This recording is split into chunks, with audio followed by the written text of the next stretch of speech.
Deuxième rencontre internationale jeunes de l'océan Indien du jeu d'échecs à la médiathèque du Sud Sauvage, pour des jeunes passionnés et formés qui s'entraînent toutes les semaines pour être à la hauteur de leur adversaire. J'en joue tous les mercredis et samedis après-midi. Ça me passionne, calculer des choses. J'aime bien parce que comme ça on partage les échecs, la passion des échecs. Déjà l'échange culturel surtout et l'acquisition de beaucoup d'expérience. J'aime qu'il y a beaucoup de stratégies et ça aide à réfléchir, ça aide à avoir une endurance. Les échecs sont un jeu de stratégie complexe qui nécessite une pratique régulière pour acquérir des compétences essentielles pour un jeu efficace. La réussite dépend en grande partie de la formation et de l'entraînement. Sur Saint-Joseph, on a eu dans les années antérieures des champions de la Réunion que j'ai formés donc en catégorie pupille, minime.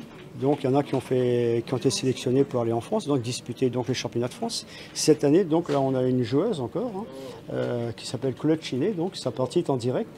Et elle est vice-championne de la Réunion Benjamin, et donc elle est qualifiée pour les championnats de France. Donc là je suis un petit peu sa partie. Cette rencontre internationale incluant l'île Maurice, Madagascar et la Réunion favorise un échange culturel enrichissant, un esprit de compétition positif qui permet aux jeunes de progresser et d'apprendre de leur adversaire pour le plus grand bonheur de leur accompagnateur. La première rencontre triangulaire Maurice-Réunion-Alaska, c'était en 1985 à La Réunion et j'étais un participant de ce grand tournoi.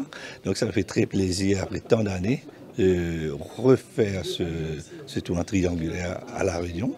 Et parce que pendant beaucoup d'années, on n'a pas eu l'occasion de se rencontrer, de jeunes n'ont pas eu l'occasion de jouer contre les jeunes des autres pays de l'océan Indien, c'est-à-dire La Réunion et Madagascar. C'est une opportunité pour eux de se jauger et de se situer dans la hiérarchie des échecs.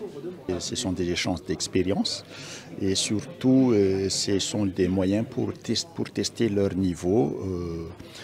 Parmi ces jeunes, il y a déjà des jeunes qui ont participé aux Olympiades. Madagascar a participé aux Olympiades au mois de septembre. Et là, maintenant, ils auront l'occasion de jouer au tournoi de l'océan Indien. Une rencontre par équipe de 6 joueurs avec les sélections des meilleurs joueurs de chaque délégation.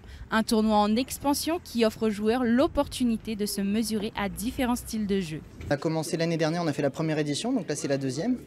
Donc l'année dernière on avait fait une édition avec Madagascar et donc là on élargit puisque nos amis et voisins mauriciens qui s'ajoutent à la compétition et on espère même pérenniser le projet dans les années à venir, peut-être aller jouer aussi sur nos îles voisines. Donc c'est une compétition qui a vocation à avoir lieu encore quelques années, je pense et j'espère. La médiathèque du Sud Sauvage permet aux différentes ligues de l'océan Indien de se rassembler pour partager leur passion des jeux d'échecs. Un beau moment de solidarité et de défi pour ces jeunes. Cette rencontre internationale permet aux jeunes de l'océan Indien de se retrouver. Donc c'est un plaisir d'accueillir ici même, à la médiathèque du Sud Sauvage, les jeunes de la Réunion, les jeunes de Madagascar et les jeunes de l'île Maurice. Ils vont se retrouver pour s'affronter, partager ce jeu d'échecs. Donc des adolescents de 9 à 18 ans. Ici à Saint-Joseph, pour nous, c'est d'autant plus important puisque tout au long de l'année, on accueille l'association des échiquiers de Saint-Joseph. Donc c'est un beau partenariat, tout au long de l'année ils sont présents avec différents tournois organisés. Et donc évidemment c'était important pour nous de pouvoir accueillir ce tournoi international. Grâce à cette rencontre internationale, les jeunes contribuent à la popularisation des échecs et à encourager d'autres à s'engager dans ce sport intellectuel.